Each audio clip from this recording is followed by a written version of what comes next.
제게는 지금도 잊혀지지 않는 예배가 있습니다. 그 예배는 정확히 기억하는데요, 초등학교 4학년 때입니다. 초등학교 4학년 때 저희 사촌 형과 함께 지금은 비록 잘 드러나고 있지는 않지만 경배와 찬양이라는 찬양팀이 있었습니다. 그래서 경배와 찬양 집회가 매주 목요일마다 있었고요, 여름마다 경배와 찬양 큰 잔치라고 해가지고요, 잠실 주경기장을 빌려서 90년대에 거대한 찬양 집회를 열면서 예배했던 날들이 있었습니다. 제가 지금도 기억하고 있는 것은 한 번은 경배와 찬양 목요 집회를 서빙고동에 있는 오늘의 교회로 갔었는데요, 그때 문을 열고 들어갔을 때 문을 열 때 빛이 제게 오는 것 같았습니다. 지금도 그 이미지가 잊혀지지 않는데요, 빛이 제게 완전히 비치는 거예요. 너무나도 밝은 빛이 비치는데요, 분명 조명이었겠죠. 그렇지만 그 조명이 얼마나 제게 밝게 비치는지 잊혀지지가 않습니다. 그리고 나서 그 서빙고동에 있는 예배실 뒤편에 앉아서 예배를 드리는데요, 그때 예배 드렸던 찬양이 이 찬양이었습니다. 우리 성도님들이 많이 불렀던 찬양인데요, 지존하신 주님 이름 앞에라는 찬양이었습니다. 90년대에 그 경배와 찬양 7집에 보면은 이제 타이틀곡이거든요. 지존하신 주님 이름 앞에라는 곡이요.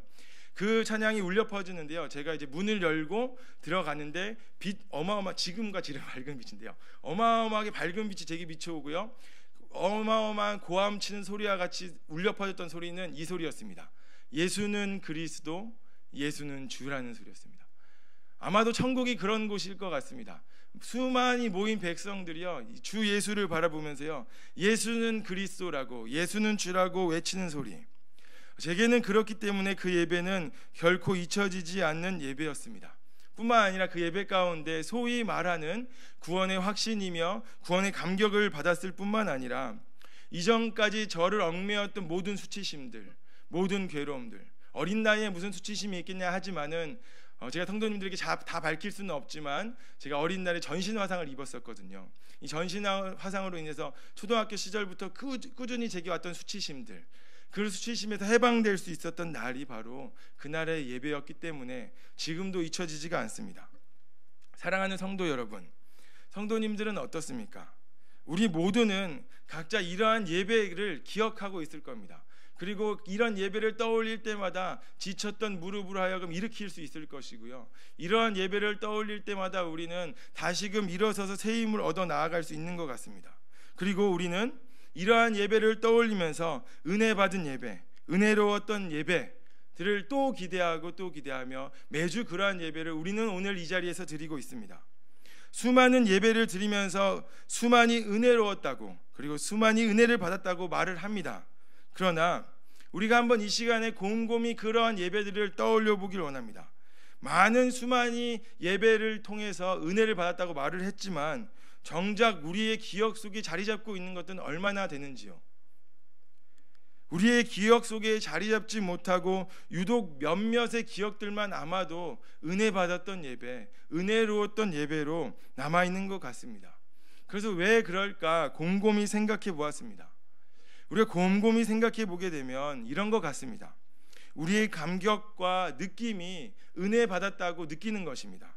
그러나 유난히 우리의 기억 속에 남는 은혜로웠던 예배는 감격과 느낌만이 아니라 예배를 받으시는, 오늘 내가 이 감격과 눈물을 흘리며 뜨겁게 드렸던, 기뻐 찬양하며 뜨겁게 찬양하며 예배를 드렸던 이 예배의 대상이 누구인지를 명확히 알았고, 오늘 이 자리에 서 있는 나에게, 예배를 드리는 나에게 예배를 받으시는 그분이 어떠한 일을 하셨는지 뼈저리게 느끼고 깨달았던 그 예배가 가장 기억에 남는 예배 아니겠습니까?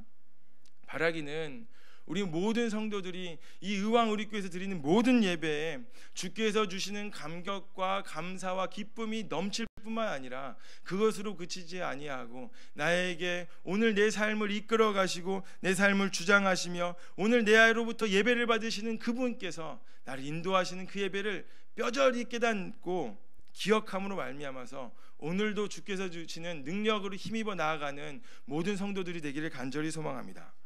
신앙의 연륜이 있는 성도님들께서는 한번 떠올려 보시기 원합니다. 우리에게 있어서 은혜에서 가장 중요한 요소 중에 하나는 기억하는 것일 텐데요, 우리가 한번 이 시간에 기억해 보기를 원합니다. 저 역시 어린 시절을 떠올려 보면 부모님의 손을 잡고요, 그 미랄 기도원이라는 곳에도 갔었고 너무나도 유명했죠. 한월산 기도원이죠. 그런 곳에도 가봤습니다. 그리고 제 기억에 여전히 기억에 남는 것은요, 초등학교 한 3학년 때였던 것으로 기억을 하는데요, 지하에 있는 예배당에서 그 저녁 40일 기도회라는 게 있었습니다. 그 당시에 참 많이 있었던, 그 교회들마다 있었던 것 같습니다. 그래서 모든 의자는 다 장의자는 뒤로 밀어놓고요, 목사님께서는 그 상을 하나 앞에 놓으시고 방석 깔고 앉으셔가지고요, 온 성도들은 다 같이 똑같이 목사님과 함께 이제 방석에 앉아가지고 바닥에 앉아서 40일 동안 말씀을 듣고 배우고 기도회하고 뜨겁게 찬양했던 것을 기억합니다. 지금도 기억이 나는 것은요, 제 어머니께서 한 20cm는 바닥에서 뛰셨던 것 같습니다.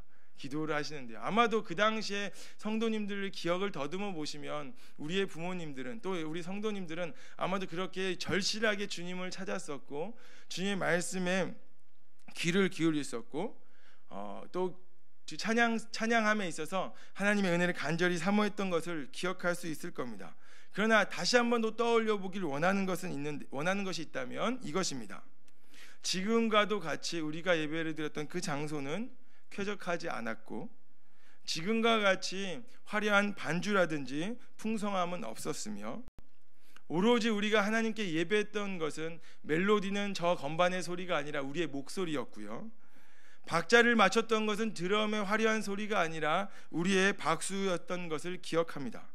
그리고 말씀에 있어서 말씀이 선포되면 우리는 그것을 하나도 가감없이 주의 말씀으로 받아서요, 우리의 가슴을 치며 가슴을 찢었고요, 우리가 기도할 때에는 부르짖고 또 부르짖어서 마치 우리의 쉰 목소리가 마치 주님께서 주신 면류관인 마냥 우리가 주님을 기억했던 때가 있었습니다. 그리고 그런 예배는 어쩌면 저와 우리 성도님들의 기억 속에서 가장 은혜로웠고 가장 기억에 남는 예배일 테입니다. 왜냐하면 예배가 우리의 귀와 우리의 눈에 맞춰져 있던 예배가 아니었고요, 예배의 참된 대상이 되시는 하나님, 곧 우리 주 아버지께 맞추어져 있었기 때문에 그날의 예배는 우리에게 결코 잊혀지지 않았고 한편으로는 그리운 예배일 것입니다. 사랑하는 성도 여러분, 오늘 요한복음의 말씀을 통해서 우리가 갈망하고 열망하고 바라보고 지향했던 예배가 어떠한 예배였는지 돌아보길 원합니다. 뿐만 아니라 오늘 이 말씀을 통해서 참된 예배자를 찾으시는 하나님께 참된 예배자로 다시금 나아가는 저와 성도님들이 되기를 간절히 소망합니다. 오늘 본문 말씀을 보면 사마리아의 수가에서 예수님께서 한 여인을 만납니다. 그 여인을 만난 때는 6시였습니다. 오늘날로 말하면 정오 정도 되는 시간입니다. 야곱의 우물로부터 시작해서요, 이 여인의 남편에 대한 대화까지 이 여인은 예수님을 향해 이제는 선지자라고 말을 합니다. 처음에는 야곱의 우물에서 예수님을 만났고 그의 남편에 대하여 대화를 나누다가 드디어 이 여자는 예수님을 선지자라고 고백했던 것입니다. 이 여인이 사마리아인인 것을 볼 때 예수님을 향해서 선지자라고 말했던 것은 우리가 쉽게 지나칠 수 없는 것입니다. 왜냐하면 이 여인이 가지고 있었던 사마리아인들의 의식 때문입니다. 사마리아 사람들은요, 우리와는 다르게 사마리아 오경만을 성경으로 인정했습니다. 다시 말하면 우리가 모세 오경이라고 말을 하는데요, 그들은 사마리아 오경만을 성경으로 인정했습니다. 그리고 그 성경만 읽었던 거죠.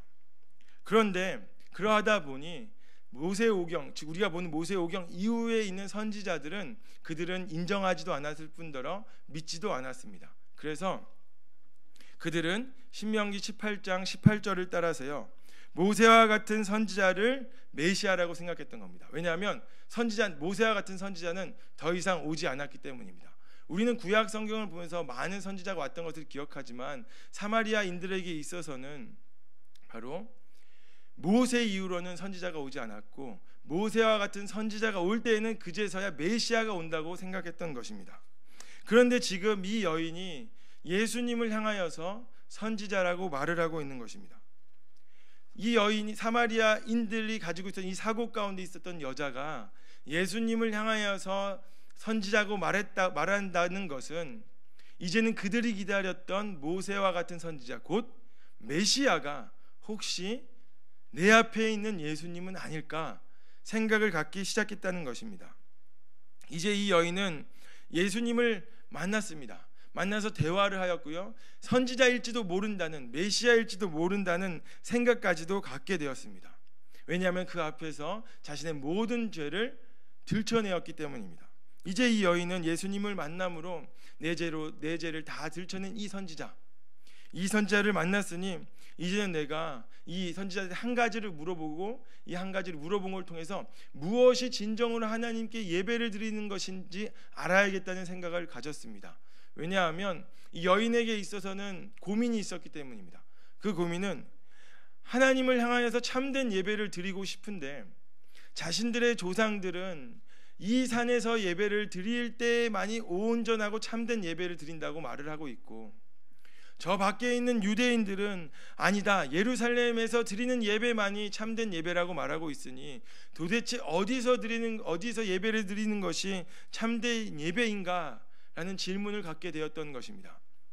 왜냐하면 그는 선지자를 만났고 이 선지자를 통해서 이제는 하나님 앞에, 비록 나는 죄인이었지만 하나님 앞에 나아가서 예배하는 것만큼은 참된 예배를 드리고 싶었기 때문입니다.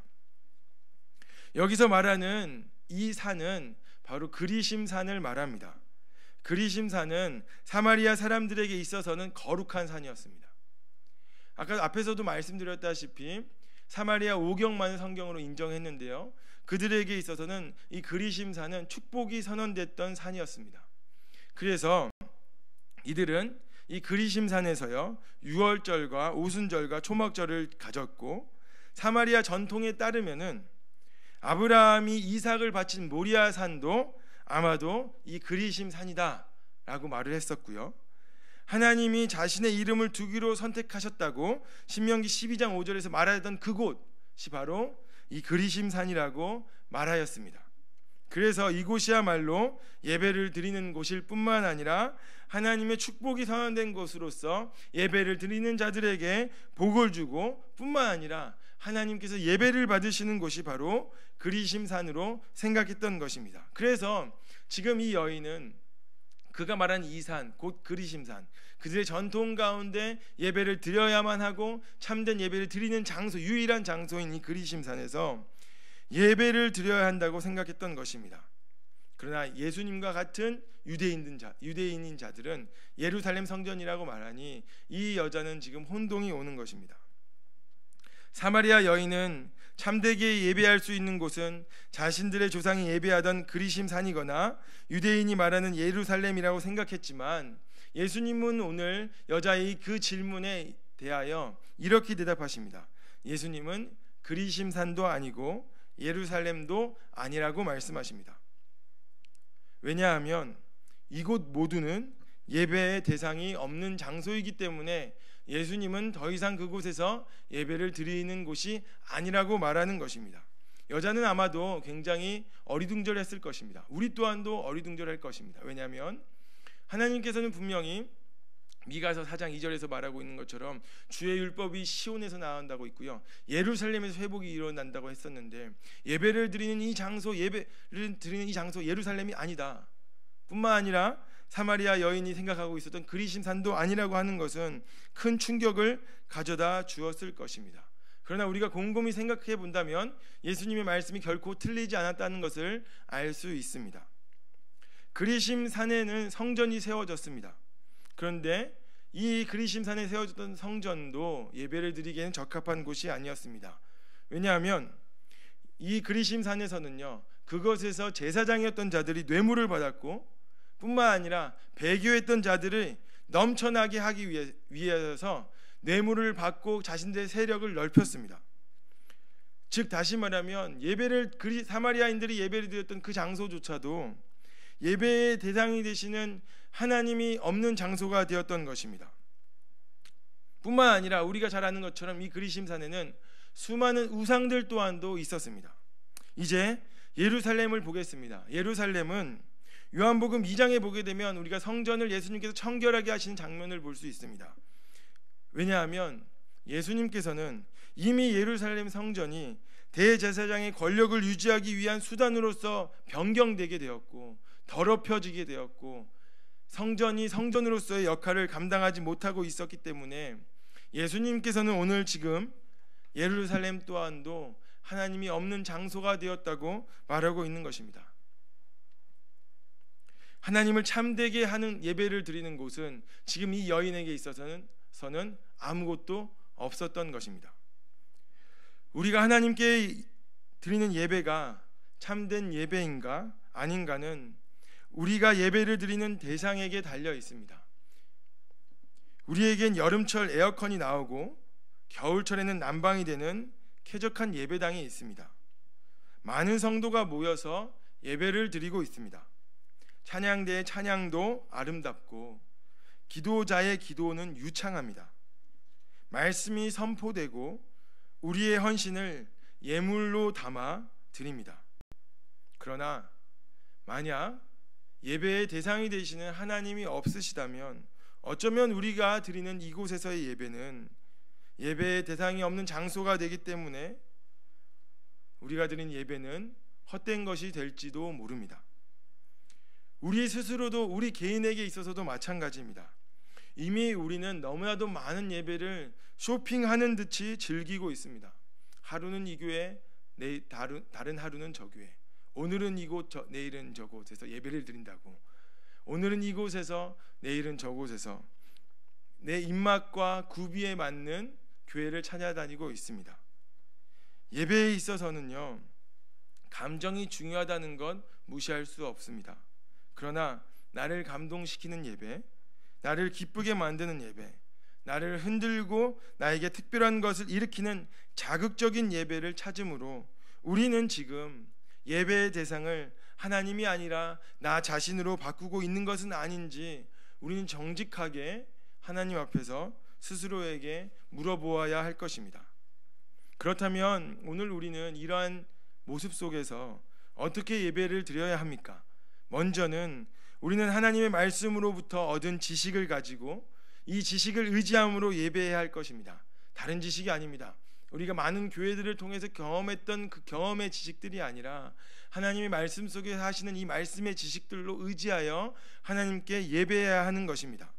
우리가 하나님을 아는 지식이 없다면 우리는 하나님이 아니라 다른 우상을 예배하는 것이 되고 말 것입니다.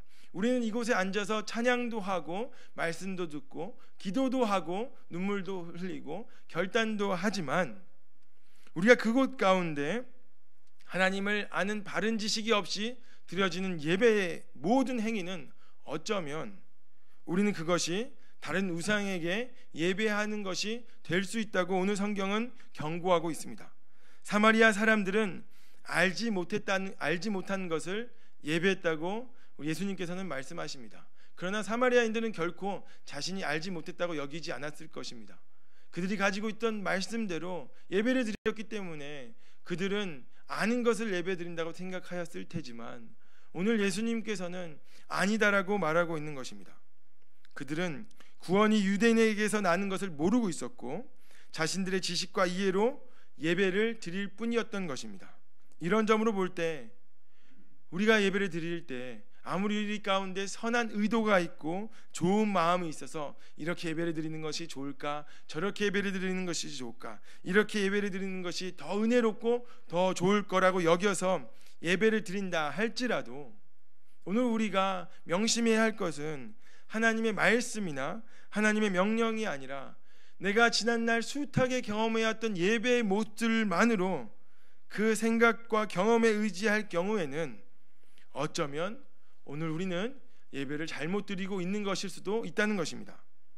오늘날 수많은 교회에서 예배를 파격적으로 드리고 있습니다. 이러한 모습, 저러한 모습, 이러한 시도, 저러한 시도로 예배를 드리고 있습니다. 그렇게 함으로써 사람들이 좀 더 쉽고 편하며 즐겁고 기쁠 수 있습니다.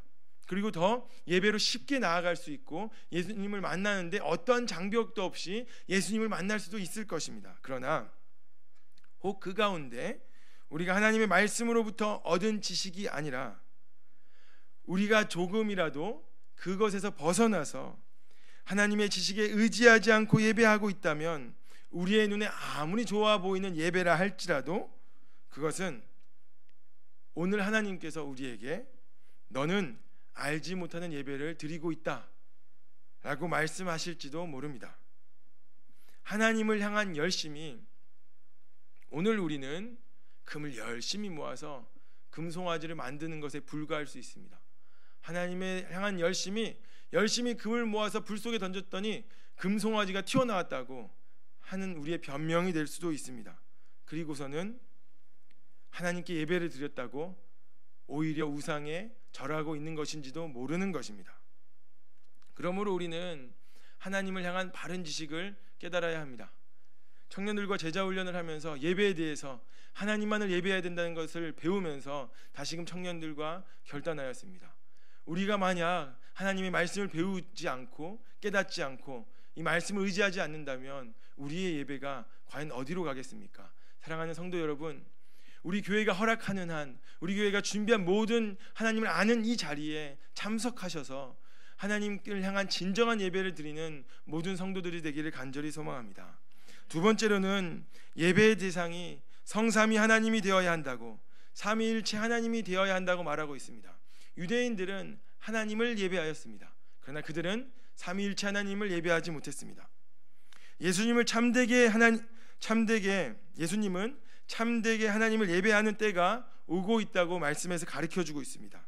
그리고 그 때가 다른 때가 아니라 바로 지금이라고 말씀하십니다. 이때라고 하는 말은 좀 더 노골적으로 표현하면 지금이라는 겁니다. 예수님께서 지금 사마리아 여인과 이야기하고 있는 지금, 이 지금이 하나님께 참되게 예배하는 때가 오고 있는 시간이라는 것입니다. 예수님의 때가 오고 있다고 말하는 것은 우리가 요한복음에서 주의 깊게 살펴봐야 하는데요, 이것은 예수님께서 십자가에 죽으시고 부활하시는 이 영광의 시간을 말하는 시간으로서요, 지금 이 여인이 예수님과 말하는 시간이 우리는 이미 6시임을 확인했습니다. 이 6시는 요한복음 19장 이후로 넘어가게 되면 예수님께서 빌라도의 법정에서 최종적으로 십자가에 달리시게 되는 시간이 바로 6시입니다. 바로 사도 요한은 의도적으로 바로 이 부분과 바로 19장에서 6시라는 것을 의도적으로 보여주면서요, 바로 이곳에서 예수님께서 장차 이루실 하나님께 드릴 우리의 진정한 예배가 바로 다른 것이 아니라 예수님께서 십자가에 죽으시고 부활하신 그 영광으로 말미암아서 드리는 이 예배야말로 진정으로 하나님께서 기쁘게 받으신 예배라고 알려주고 있는 것입니다. 예수님께서는 우리의 구원을 이루실 때가 왔고, 바로 이 사마리아 여인에게 구원의 때가 왔고, 그것으로 말미암아 참되게 예배하는 것이 이제는 여인이 알고 있었던 그리심 산도 아니요 예루살렘도 아니라 전혀 다른 곳에서 전혀 다른 방법으로 바뀌게 된다고 말씀하고 있는 것입니다. 이렇게 완전히 바뀐 예배는 예수님께서 영과 진리로 예배하는 예배라고 말씀하고 계십니다. 그런데 영과 진리로라고 하는 우리 성경의 번역은 조금 오해를 일으킬 수 있는데요, 왜냐하면 영과 진리라는 수단으로 이야기하게 만들기 때문입니다. 다시 말하면 우리는 종종 영과 진리로 예배를 드린다는 것을 우리가 어떤 우리의 태도를 영적으로 만들고 우리의 태도를 진리 안에 거하게 만들면 하나님께서 기쁘게 받으신 예배가 되는 거다라고 말을 한다는 것입니다. 바로 우리가 가지고 있는 성경은 이러한 오해를 일으키고 있습니다. 뿐만 아니라요, 영과 진리로 예배를 드리는 것이 우리의 태도뿐만 아니라 우리가 진지하고 간절하게 예배를 드리는가에 따라서 합당한 예배가 된다 안 된다 라는 것을 결정한다는 의미로 이 부분을 많이들 이해해 왔습니다. 즉 다시 말하면 우리가 예배를 드릴 때 영이라는 도구, 진리라는 도구를 통해서 예배를 드려야 한다라고 이해해 왔다는 겁니다. 물론 예배를 드림에 있어서 바로 이러한 요소는 굉장히 중요합니다. 그러나 오늘 요한복음이 말하고 있는 영과 진리로 예배를 드린다는 것은 조금 다른 의미입니다. 영과 진리로 예배를 드린다고 하는 것은 영과 진리가 우리의 예배의 대상이 된다는 것을 말하고 있습니다. 영과 진리로라는 말은 참되게 예배를 드리기 위해서 지금 장소가 어디냐고 묻고 있는 사마리아 여인에게 그 장소가 하나님께 예배드리는 장소가 되지 않았으니 이제는 온전히 하나님을 대상으로 하고 있는 곳에서 예배를 드리게 되는 거라고 말하고 있는 것입니다. 24절에서 보이는 바와 같이 하나님은 영이시다라고 말하고 있습니다. 우리 하나님이 거하시지 않는 곳은 없습니다. 영이신 그분께서 사람이 손으로 지은 성전에 갇혀 계시는 분이 아닙니다. 사람이 하나님을 대상으로 하여서 예배를 드리는 모든 곳에 그분이 좌정하시는 곳이 될 수 있습니다. 왜냐하면 그분께서는 영이시기 때문입니다. 따라서 영과 진리로라고 말하는 이 부분에 있어서는 먼저 하나님은 영이신이라고 말하고 있으니 영과 진리에서 이 영은 바로 하나님이 어떠한 분이시냐, 하나님의 속성을 말하고 있는 것입니다. 하나님은 영이시다. 그럼 진리는 무엇이겠습니까? 진리는 요한복음에서 계속해서 거듭하여 예수님이라고 가르치고 있습니다. 우리 성도님들께서 이미 잘 알고 있는 말씀입니다. 요한복음 8장 32절은 진리를 알지니 진리가 너희를 자유롭게 하리라 라는 말씀입니다. 진리니까 성경책을 많이 알면 이 성경책이 자유롭게 한다는 말인가요? 그렇지 않습니다. 요한복음이 말하고 있는 것은 진리이신 예수님을 가리키는 겁니다. 그러므로 우리는 이렇게 읽을 수 있는 겁니다. 예수 그리스도 예수를 알지니 그리스도 예수가 너희를 자유롭게 할 것이다 라는 것입니다. 또한 요한복음 14장 6절에서는 예수님은 자신을 가리켜 길이요 진리요 생명이니라고 말하고 있으니 오늘 우리는 진리로 또 영으로 예배를 드린다고 하는 것은 진리이신 예수 그리스도 곧 예수님의 속성을 나타내고 있다는 것으로 알아야 하는 것입니다. 다시 말하면 참되게 예배하는 것은 어떠한 장소에서 예배를 드리는 문제가 아닙니다. 이곳에서 예배를 드리냐, 어떤 우리가 보았을 때 이곳은 더 예배가 은혜로운 것 같고 저것은 좀 아닌 것 같다 라는 선택의 기준이 아니라 진정한 예배를 드리는 것은 장소의 문제가 아닌 누구를 대상으로 하여서 예배를 드리고 있느냐가 문제라는 것입니다. 우리가 참되게 예배를 하기 위해서는 그러므로 영과 진리 곧 삼위일체 하나님을 예배해야 한다는 것입니다. 하나님만을 예배하는 것이 아닙니다. 예수님만을 예배하는 것도 아닙니다. 또 성령으로만 예배하는 것이 아닙니다. 온전히 성삼위 하나님, 삼위일체 하나님께 예배를 드리는 것, 삼위일체 하나님만을 우리의 예배의 대상으로 삼는 것, 이것이 바로 우리가 드려야 할 참된 예배라는 것입니다. 우리는 우리의 예배 대상이 누구인지 돌이켜보고 살펴보아야 할 것입니다. 우리는 종종 예배에 성공하고자 한다는 이유로, 예배를 잘 드리고 예배를 성공하겠다는 이유로 예배의 대상을 하나님이 아닌 사람에게 초점을 맞추는 경우가 있습니다. 우리는 이 예배를 드릴 때 부단히 하나님을 향하여서 우리의 초점을 맞춰야 하는데 우리 자신에게 어느 순간 더 예배를 잘 드리겠다는 이 마음의 열심이 문제가 된다는 것입니다. 마음에 드는 예배, 마음에 들지 않는 예배, 이것이 예배의 대상이 하나님이 아닌 나 자신을 두는 실수로 만든다는 것입니다. 다시 말하면 예배의 기준점이 나의 만족의 여부에 달렸느냐 그렇지 않느냐의 문제에 있다는 것입니다. 이것은 소위 은혜로운 예배라는 이름으로 나타나 우리의 기준을 흐트러 놓습니다. 예배 가운데 은혜가 없어야 된다는 말이 아닙니다. 예배에는 은혜가 충만해야 합니다. 그러나 우리가 실수를 범하기 쉽다는 것입니다. 무엇이요? 은혜로운 예배를 찾는 것. 은혜로운 예배를 찾는 우리의 이 기준이 어쩌면 예배의 대상이 되시는 삼위일체 하나님이 아니라 지금 나에게 만족을 주는 예배를 찾고 있다는 것이 된다는 것입니다. 삼위 하나님이 예배의 대상이 되시는 예배에서, 삼위일체 하나님이 예배의 대상이 되시는 예배에서 도대체 은혜롭지 않을 예배가 있겠습니까? 아닙니다. 결코 예배가 은혜롭지 않을 예배가 없는 것입니다. 왜냐하면 삼위일체 하나님만이 예배의 대상이 되시는데 어찌 은혜롭지 않은 예배가 있겠습니까? 우리가 말하는 대부분의 은혜롭다고 말하는 예배는 사실 내가 만족했다고 말하는 또 다른 표현 아닙니까? 은혜로웠습니다. 내가 만족했습니다. 칼빈은 하나님은 영이시고 사람은 육이기 때문에 사람들이 하나님을 예배할 때 실수할 수 있다는 겁니다. 자신이 예배를 통해서 과시하고 싶어 한다는 것입니다. 그래서 예배에 많은 것을 만들어내고 우리를 기쁘게 해주는 것들이 그런 것들을 만든다는 것입니다.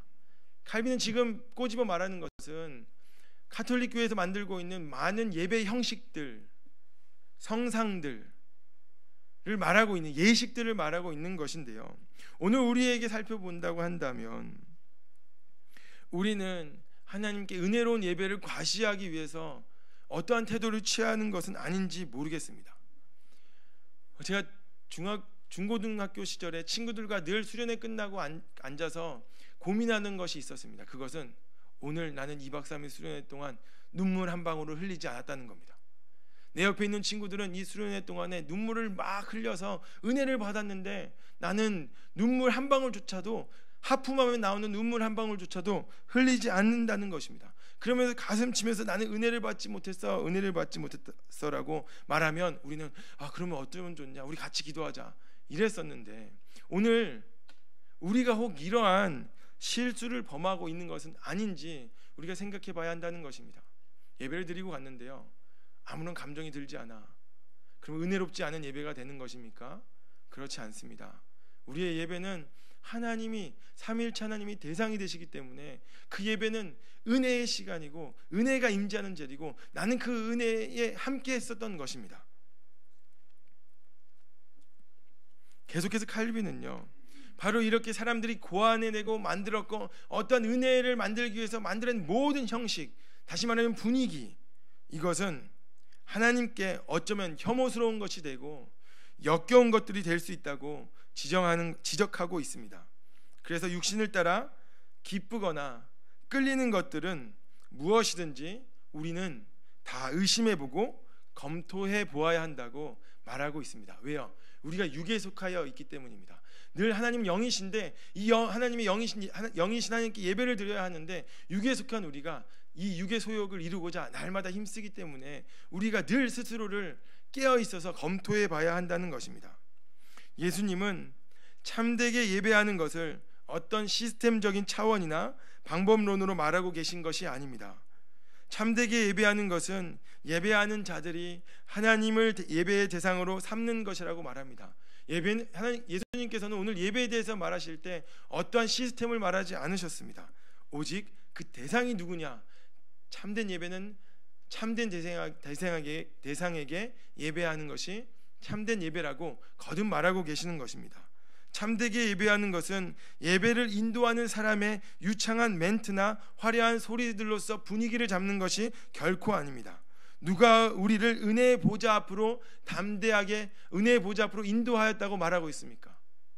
도대체 누가 오늘 예배 가운데 우리를 은혜의 보좌 앞으로 나아올 수 있도록 하셨다고 말하고 있습니까? 성경은 예배 인도자라고 말하고 있지 않습니다. 성경은 우리 주 예수 그리스도라고 말하고 있습니다. 우리에겐 한 중보자 예수 그리스도밖에 없지 않습니까? 참되게 예배하는 것은 우리의 구원자 예수 그리스도를 예배 대상으로 삼을 때 우리가 그제야 진정으로 참된 예배를 드리는 것입니다. 우리의 참된 예배의 대상은 거듭하지만 삼위일체 하나님이십니다. 그러므로 우리가 삼위 하나님을 예배의 대상으로 삼을 때 우리는 이 예배에서 하나님을 만납니다. 하나님께서 이 예배를 통해서 우리에게 행하시는 것입니다. 그런데 우리가 하나님께서 행하시는 것이 아니라, 하나님께서 예배의 대상이 되는 것이 아니라 우리의 대상이 될 때에는 하나님께서 나에게 행하시는 것을 깨달을 수도 없고 알 수도 없게 되는 것입니다. 사마리아 여인은 진리이신 예수님과 만나 대화를 함으로 점점 변하였습니다. 우리는 4장의 말씀을 다 읽진 않았지만 차근차근 읽다 보면 사마리아 여인이 점점 변화됨을 알 수 있습니다. 처음에는 사마리아 여인이 예수님이 찾아와서 물을 달라고 했을 때는 낯선 유대인 한 남자가 그들이 경멸하는 사마리아 여인에게 물을 건네고 있다라고 생각했었습니다. 그리고 이 여인이 야곱의 우물에서 우물을 준 야곱, 이 이야기를 예수님과 함께 이야기를 하면서 사마리아 여인은 이제는 예수님을 그들에게 평생 먹을 물을 줬던 야곱보다 영원한 생명의 물을 주는 이 예수님이 야곱보다 더 큰 사람이라고 생각을 하게 되었습니다. 계속된 예수님과의 이 대화에서 사마리아 여인은 예수님과 만남을 함께함으로 이제는 우리가 읽었던 것처럼 예수님을 선지자, 그들이 기다렸던 메시아 곧 선지자라고 인식하게 되었다는 것을 성경을 통해서 확인할 수 있었습니다. 그리고 결국에는 우리가 읽었던 26절의 말씀에서 예수님께서는 이제는 사마리아 여인에게 이렇게 말씀하십니다. 내가 그이다 라고 말하는 겁니다.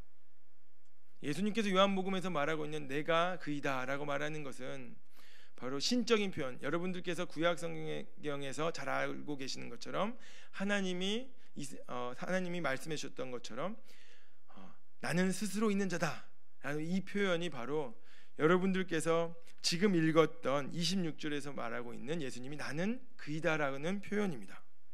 그러므로 예수님께서는 이제 그분 스스로 하나님이 되실 뿐만 아니라 그분이 곧 메시아 그리스도라고 말해주고 있으니 이 사마리아 여인은 예수님과 대화를 통해서 예수님을 만남으로 계속된 예수님의 대화와 계속된 예수님의 만남으로 진정으로 메시아를 발견하였고 그 메시아로 말미암아서 그는 그리스도로 이제 예수라고 깨닫게 되었던 것입니다. 하나님을 예배의 대상으로 한 예배, 오늘 우리가 드리는 이 예배인데요, 이 예배 가운데 예배를 통해서 도대체 우리는 무엇을 기대할 수 있는 것입니까? 그것은 바로 사마리아 여인이 보여줬던 것입니다. 그것은 예배를 드림으로 우리가 이전에 가졌던 예수님에 대한 생각이 한꺼풀 한꺼풀 벗겨지게 되고, 예배를 계속해서 드림으로, 말씀을 계속해서 배움으로, 계속해서 훈련을 함으로 우리는 예수님을 계속된 만남을 통해서 이제는 우리가 예수를 저 유대인들의 메시아가 아니라, 예수를 2000년 교회 역사 가운데 존재했던 메시아가 아니라 예수를 이제는 나의 그리스도로 믿게 되는 것입니다. 예배는 우리로 하여금 삼위일체 하나님을 만나게 하기 때문에, 그러므로 우리는 포기하지 않고 쉬지 않고 계속해서 예배를 드려야만 하는 것입니다. 왜냐하면 우리는 이 예배를 통해서 많이 예수를 발견하고 그리스도이심을 깨닫기 때문입니다. 그리고 우리가 예수 그리스도를 통해 구원을 발견하고 거기에 그치지 않고 참된 예배를 드리게 되면, 예배를 드릴 때마다 예수를 만남으로 우리 가운데 있는 모든 어둠은 벗어지고 참된 빛을 경험하게 될 것입니다. 그리고 단지 경험으로 그치지 않고 예수님께 대한 온전한 깨달음으로 여자가 그러했던 것처럼 사람들을 예수님께 인도하는 예수님의 증거자가 될 것입니다. 이전에 이기적이고 나만 바라보았던 어두운 시선이 우리가 거듭된 예배를 통해서 예수님을 만남으로 말미암아서 온전히 예수님을 바라보는 시선으로 바뀌게 되고, 변화된 우리의 이 시선으로 말미암는 예배를 통해서 우리는 이제 예수님의 증거자요, 우리가 힘써야 할 것, 그것은 곧 예수님의 제자가 된다는 것입니다. 이것은 단 한 번의 예배로 되는 것이 아닙니다. 일주일에 드려지는 단 한 번의 예배로 결코 될 수 없습니다. 계속해서 우리가 예배함으로 우리는 예수님을 더욱 발견하고 깨달아야 할 것입니다. 그리고 우리는 점점 변해가야 할 것입니다. 우리가 계속해서 예배함으로 우리는 세상과 구별된 거룩한 성도로 성장하고 이전의 삶으로부터 변하여 세상에 예수를 그리스도라 증거하는 예수의 제자가 되어야 할 것입니다. 그러므로 우리가 드리는 매주의 예배에서 우리는 위로와 격려만을 얻는 것이 아니라 우리가 드리는 참된 예배를 통해서 우리가 예수의 증거자로 살고 여전히 예수를 모르는 자들을 예수님께로 인도하는 자가 되어야 할 것입니다. 말씀을 정리하고자 합니다. 제가 2005년도에 학교에 복학을 하면서 총신대학교에서 드리는 예배가 이전에 드리는 예배와 완전히 바뀌었음을 경험하였습니다. 그 바뀌었던 이유는 다른 이유가 아니었습니다. 예배의 대상이 되신 분이 누구신지를 명확히 우리 총신대학교에 있던 학생들이 다 깨달았기 때문입니다. 그래서 우리에게는 한 가지 운동이 있었는데요. 그 운동은 우리가 이전에 드렸던 예배보다 5분 일찍 예배 자리에 나오자. 그리고 최소 5분 이상을 이 예배를 위하여 기도하자. 왜냐하면 하나님이 우리의 예배의 대상이 되시기 때문이다. 그리고 뿐만 아니라 우리가 또 벌였던 캠페인은 예배를 마치고 난 다음에는 저희가 안타깝지만 점심 식사 시간이었거든요. 그래서 축도가 끝나기가 무섭게 문이 열리면 썰물처럼 홍해가 갈라지는 것처럼 사람들이 다 없어졌거든요. 그런데 우리가 그때는 한 캠페인을 벌였습니다. 그것은 무엇이냐면 예배가 끝나면 후주가 끝나도 우리가 적어도 10분에서 20분 이상은 오늘 하나님께서 우리에게 하신 이 말씀을 붙잡고 기도함으로 우리가 나아가자. 그래서 그 전부터 벌이고 있던 이 운동이 제가 이제 학교에 복학하며 참석했던 2005년도에 저도 그 운동에 참석하게 되었고 학교를 졸업하는 그 순간까지 함께 그 운동을 벌였는데 그 전에 드렸던 저의 예배와 이후의 예배는 완전히 달라졌습니다. 왜냐하면 저도 공부를 조금 했다고 어떤 목사님이 와서 이렇게 설교하시면 은혜롭다고 들었고 어떤 목사님이 저렇게 설교하시면 말도 안 되는 소리라고 그냥 자기 일수였거든요. 그러나 예배의 대상이 되시는 그분이 누군지를 깨닫고 난 뒤에 저 또한 그 자리에서 회개할 수밖에 없었고요. 그 후에 드려준 저의 예배는요,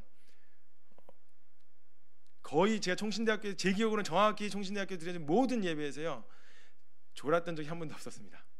그리고 맑은 정신으로 늘 예배를 드릴 수 있었습니다. 아마도 하나님께서 예배를 드리는 대상이 하나님이심을 깨닫고 난 다음에는 제게 은혜를 베풀어 주셨던 것 같습니다. 저는 의왕 우리교회에서 이러한 운동이 일어나기를 소망합니다. 예수를 만났고 우리는 이 예수를 만남으로 말미암아서 우리의 삶은 송두리째 바뀌었습니다. 송두리째 바뀐 삶은 세상의 그 어떤 것과도 바꿀 수 없는 가장 귀한 것 아닙니까?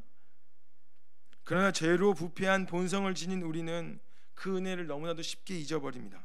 그리고 매주 예배를 드리는 동안 하나님께 예배하는 것이 아니라 이제는 내 영혼을 만족시키는 예배를 드리는데 집중하는 모습을 종종 보게 되고 저 또한도 지금 알매도 불구하고 제가 긴장의 끈을 놓치고 아차하는 순간에는 나의 만족과 유익을 위한 예배를 드리고 빠지고 있는 모습을 발견하곤 합니다.